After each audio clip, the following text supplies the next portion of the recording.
When I was a little girl, I was fascinated with how sunlight reflected on the surface of rocks and stones. I remember picking them up and examining their structure and holding them at different angles so that I could get the occasional flash as I turned each one around within my fingers. I was attracted to the play of colors on many surfaces.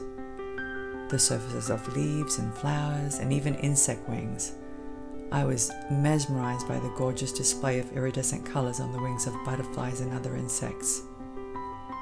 Most people think of beetles as being garden pests, but I remember looking for them so that I could admire their gorgeous jeweled outer shells.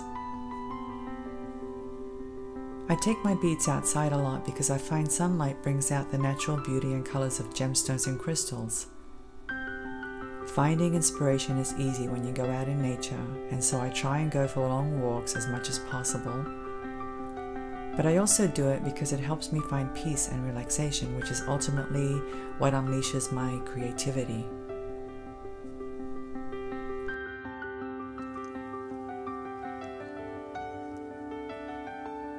Hi everybody, my name's Luisa. How's everybody doing? I am so delighted to be here today with you guys. I'm so honored to be part of the Rising Star program for Jessie James Beads, and I can't wait to share with you a really neat project, very easy as well, okay? So if you're a beginner, you're in the right place. But before we start, I want to tell you a little bit about myself. My name's Luisa. I live in the DC area. I own Misty Moon Designs. I do have an Etsy store and I have a website as well. And I have a YouTube channel, so maybe some of you might know me from my tutorials and some of the other content that I deliver on YouTube. And anyway, that's about it. I've always been an artist pretty much my entire life. I got into bead weaving many years ago. I would say at least 10 years ago. But in 2014, I took some classes from a Russian beading artist. Her name is Zoya Gutina. And she was working out of the Torpedo Factory in Alexandria, Virginia. And I sat with her a couple of times. She didn't speak English, but that was okay because you really don't need to know a language if you know how to do beading. You just watch, learn, and do. And that's what I did. And I made some really gorgeous pieces under her direction, and I really enjoyed it. So anyway, she got me hooked. And so I started doing it as a hobby initially, and then sometime I think it was in 2019, I decided to launch my own business, and that's what I did. I went to Etsy, opened up a store, and here I am. So anyway, guys, that's a little bit about myself. I want to go ahead and dive into the tutorial with you, so let's go ahead and get started. So today we're going to make a beautiful necklace using the beads from the Winter Woods Magical Mystery Bead Box, okay? This was the December box, and it came with all kinds of beads, all kinds of colors, all kinds of metals. And I'm going to be making a necklace today using different kinds of metals. That's right, I'm going to use gold, copper, and I'm going to show you just how easy that is because so many people are afraid to mix metals, but you can actually do that very easily, and that's what we're going to do today. So let's go ahead and select the beads. You're going to need some of the beads from the Winter Woods Design Elements bead mix, and here are the beads we're going to be using. We're also going to be using one of these beautiful beads from the Focal Metal Assortment. And here's the bead we're going to be using. It's a very pretty copper colored bead, and I'm going to place this one right in the middle there, okay? We're also going to be using a bunch of beads from this beautiful Evening Forest mini bead mix, and I absolutely love these beads here. They're so beautiful. We're going to place 2 bead caps on this bead here, 2 bead caps on this one. We're going to be using 2 of these very interesting ceramic square beads. Okay, so these are going to go right there, and we're going to use these adorable flower beads right after the little cube. We're also going to be using these very pretty gold colored, they look like pave beads, but I'm not sure if that's what they're called. They have little rhinestones on them. So we're going to put these right on the ends there. So right after the rhinestone beads, we're going to place these gorgeous copper beads with like a fern on them. I absolutely adore these. We're going to put them right there on the ends. You're actually going to be needing another 2 of these lovely beads for the strand portion of your necklace. We have these beautiful coffee colored faceted teardrop shaped beads. We're going to put these right here on the ends. And we're also going to place 2 of these. It looks like a metallic luster on these beads. They look like 5mm in size, or maybe 6. But we're going to place these. Why don't we place these right here, right before the teardrop, okay? And I think I want to place a rondelle, a light colored rondelle from one of the strands, this strand right here. This is the Frozen Lake strand, okay? And I want to place a couple of these little ones here. So let me go ahead and snip them out.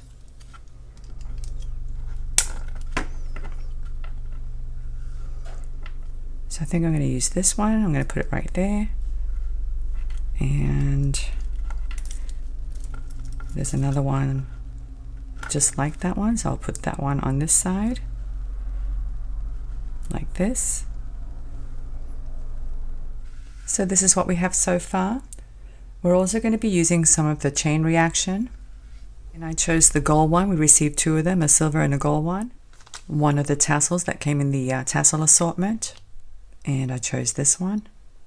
And some number 2 crimp tubes from Beaded. I know they have these at the Jessie James online store. We're also going to be using some Beaded bead stringing wire, and this is the 49 strand, 0.018 inch thickness. We're also going to be using some of these crimp covers and some wire guards or wire guardians. These are optional, you really don't need to use them, but I just think that it finishes off the necklace really nicely. You're also going to need some 22 gauge craft wire, and this color is antique brass, but you can use copper or gold. It really doesn't matter as long as it's 22 gauge. We're also going to be using some 5mm jump rings in a gold color, and these are about 20 gauge in thickness, and you're going to need a lobster claw clasp in a gold color. Okay, we're going to start off by snipping off a piece of beading wire that's about 12 inches long. And you want to attach some kind of a clip at the end or bead stopper. We're going to start by threading on this teardrop shape at the end, then the 6mm round, then this beautiful fern bead. I love this one. And this lovely gold bead with the rhinestones, then the flower bead. And this project is going to be so easy, guys. It's going to be super, super easy. And then the rondelle. Okay, let's see what we got so far. Alright, and I'm doing this because I just wanted to show you that it's okay to mix metals, okay? So if you have gold and bronze and copper and you're afraid to mix them up, well, the good news is you can do it, okay? And it'll look beautiful. There's the ceramic one, and there's the bead cover, or the bead cap I should say. And then comes this one. I thought this was a rondelle, but it's really, really round, so it may not be a rondelle. Well, it's not exactly round, but anyway. So now that we've threaded this, we're going to move on to the next step. You're going to take your chain reaction, okay, and you're going to snip off 2 of these metal bits, okay? So here we go, we're going to snip it off.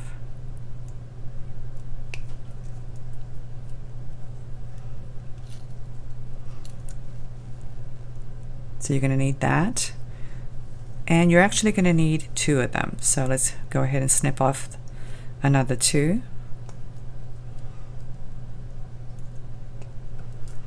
So here are my 2 pieces. Okay, now they're still connected. Okay, I'm not going to snip off that piece that's between them. I'm just going to leave that. It's like a jump ring. I'm going to leave it. It's a closed jump ring. I'm going to leave it there. Okay, so here's what we're going to do. After you thread on this faceted bronze colored bead, you're going to thread on one of these, just like that, okay? Then the copper bead, and then the other chain reaction piece, just like this, okay? So this is what you should have, okay? And now we're going to continue putting on the rest of the beads.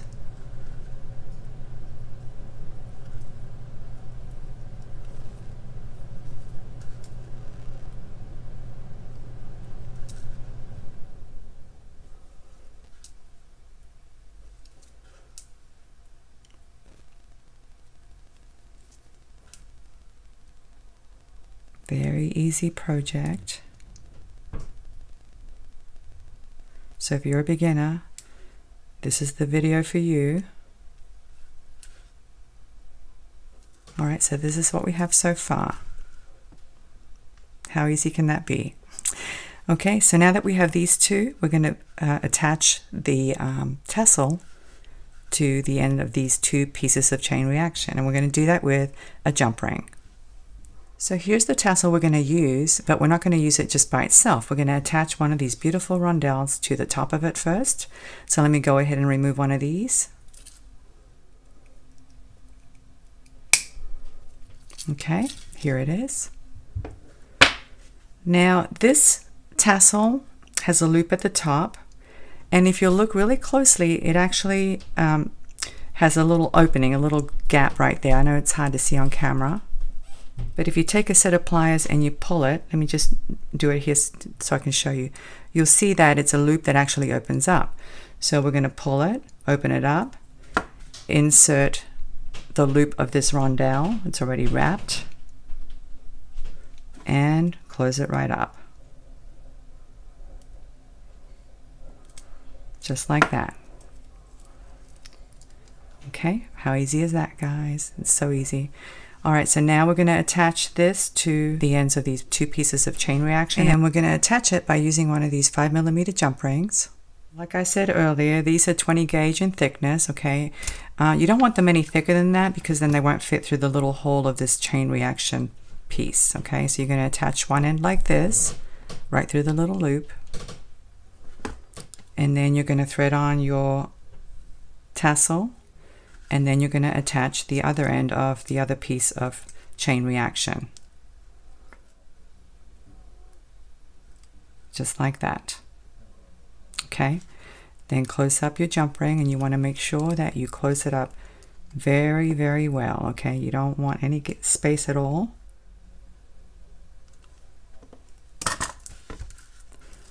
So this is what you should have so far. Okay, very pretty. So now we're going to go ahead and crimp off one of the ends, okay? So get your crimp beads or crimp tubes.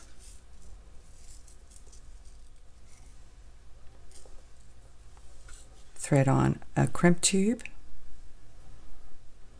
and then your wire guardian, you go in through one end like this, and then up and around and down through the other end and pull it. Make sure your tail goes into the crimp tube, just like that. Make sure that it's nice and snug so that the beading wire sits right on top of that channel of the wire guardian, or right inside the channel, I should say. I usually like to come in here with a set of crimping pliers and very gently bring those two posts together of the wire guardian, okay? And then take your crimping pliers and using the notch that's closest to your hand, you're going to give that crimp tube a squeeze, just like this. Okay, and you can actually pull that wire down at this point if you need to, but this is what it should look like, okay? You want to make sure your beading wire is positioned correctly within those cylinders, okay? All right, so now that you have that, turn it sideways and use the notch that's furthest away, the one that's by the nose of the plier, like this, and give it a squeeze to close it up. Just like that, guys, okay? Now, I use a second pair of pliers, and I like these because the little notches are smaller, and I use them to squeeze that tube a little bit more, just to make sure. Okay, once you have that done, you're going to definitely snip off your tail. You don't need the tail, okay? And at this point, you can attach one of the crimp covers. It's always better to come in from underneath the tube with that cover, and then using your crimping pliers, you're going to use them very gently to close up the crimp tube cover. You want to do it very gently so you don't dent it. And you want to do it from different angles so you can get a nice round shape, okay?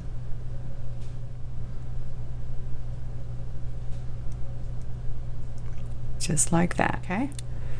Once you have that one done, that was the easy one, we're going to move the beads down, all the way down, okay? And we're going to do this end. And this is the more challenging end. So again, you want to thread on a crimp tube, and then your wire guardian,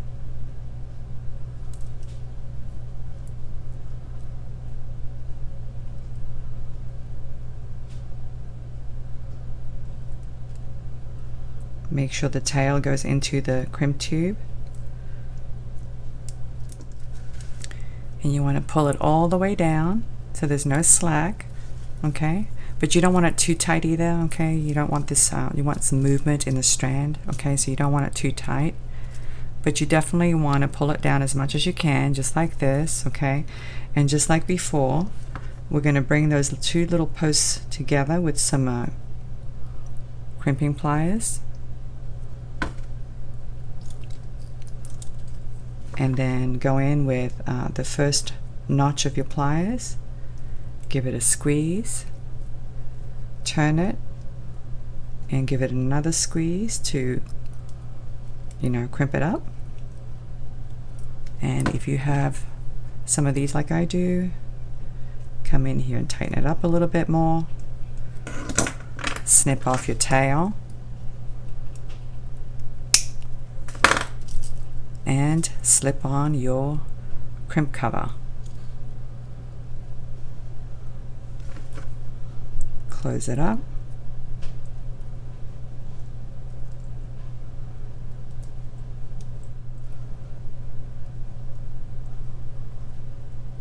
Here's what we have so far, and it's looking so pretty. I love it. Okay, now we're going to finish the rest of the necklace. So for that, you're going to need your chain reaction, and I'm going to snip it up and show you exactly how we're going to use it. And so far, I have about 9 inches worth, okay? So my necklace is going to be about 20 inches long, okay? And the thing about chain reaction is you have to figure out where to cut it, how to use it, because you want your necklace to be symmetrical, obviously. So as you can see, I have 2 pieces here that I've already snipped with 2 rondelles on each one, okay? And let me just bring it up close so you can see how it looks. So we have a rondelle at the end, and then 4 of these little links, and then another rondelle and 2 of the little links. And you want 2 pieces that look just like that, okay? Now for the rest of the necklace, we're going to do something a little bit different. You're going to take what's left over and you're going to snip it exactly in the middle, so that you end up with a piece that looks like this. 4 links, a rondelle, and 2 links. And both of them should be the same, okay? All right, so it's a little bit different than that one, okay? The necklace is going to be a little bit more than 20 inches. I want it to be long. And so the first thing we're going to do is we're going to attach the 2 that go on this end. And for that, you will need your 5mm jump rings.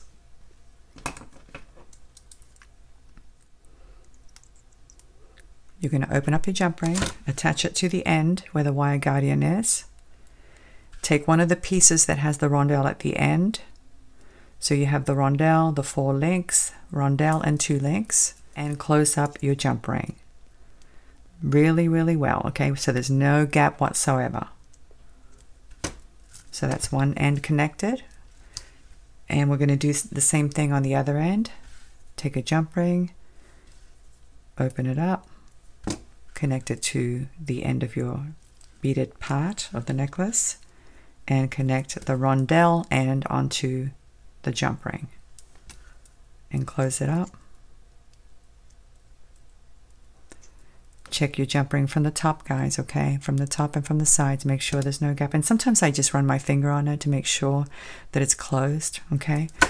So this is what we have so far, all right? And so now we're going to attach a bead to this end, okay? Each one of these ends, and it's going to be this beautiful copper bead. So to attach the bead, we're going to use the 22 gauge wire. Take a piece and give it a kink like this. Okay, place your pliers right where the little kink is and wrap it around the top end of your pliers. Reposition your pliers, continue to wrap around to the back. Okay, and before you go any further, attach it to the end of your strand, your chain reaction. Just like this. Grab it with another set of pliers and give it a couple of wraps.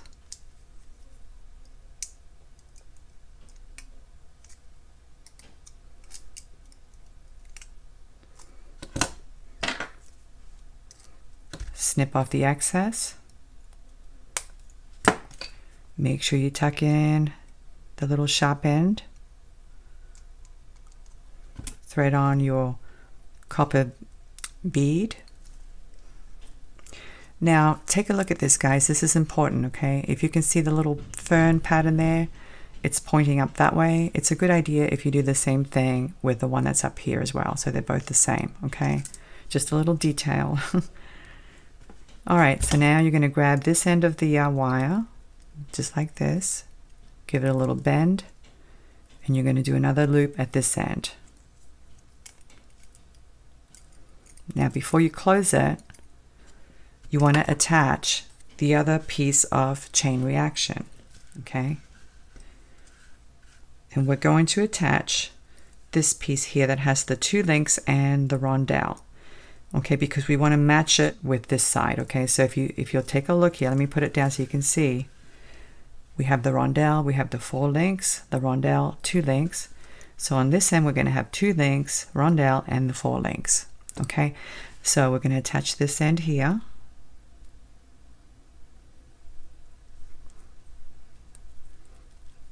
Slip it into the loop, just like this. Grab a loop with a set of pliers. And do a couple of wraps.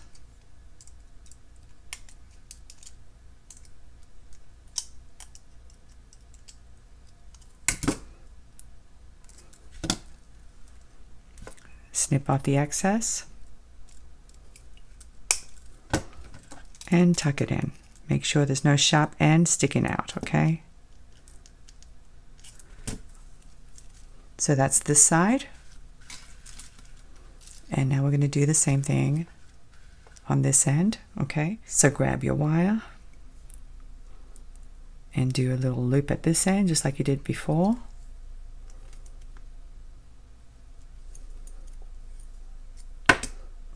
Attach it before you close up that loop. Okay, grab it with your pliers and give it a couple of wraps. And I say a couple of wraps, but you know what? It's totally up to you if you want to do more than 2 wraps. That's personal preference, okay? Snip off the excess. Tuck it in.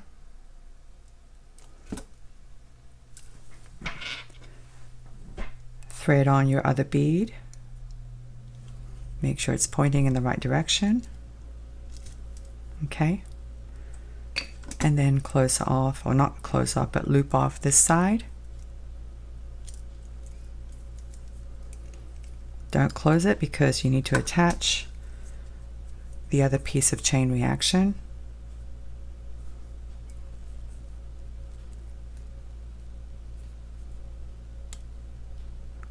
Okay.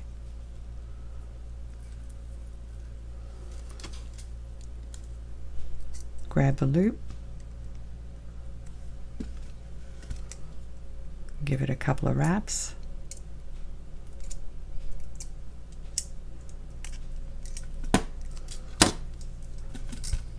Snip off the excess and tuck it in. Okay, so this is what we have so far. I love it. It looks really pretty, doesn't it?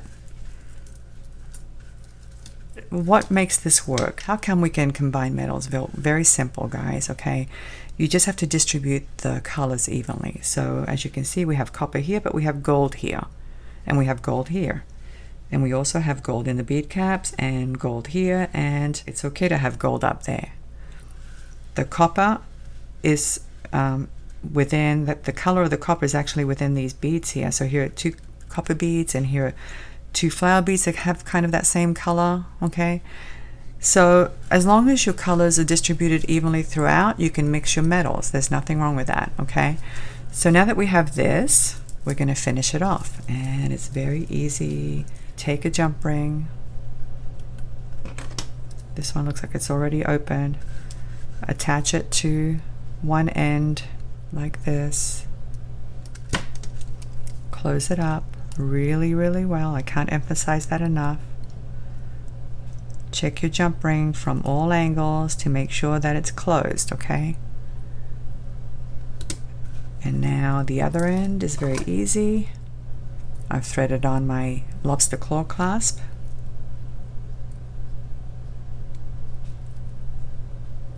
Hook it on there and close up your jump ring.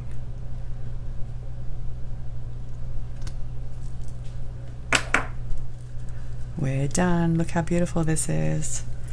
It's hard to get it all on camera because it's long, but look how pretty this beautiful boho necklace is. I love these beads. These are so gorgeous.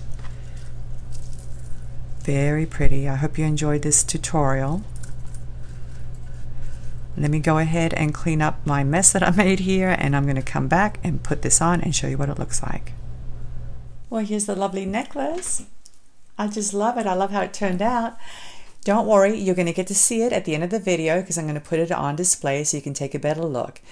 Anyway, guys, I had so much fun today. Thanks again to Jessie James Beads for having me as a guest. I really enjoyed it. It's an honor to be here. Thanks everybody for being here, and we'll see you around. Bye.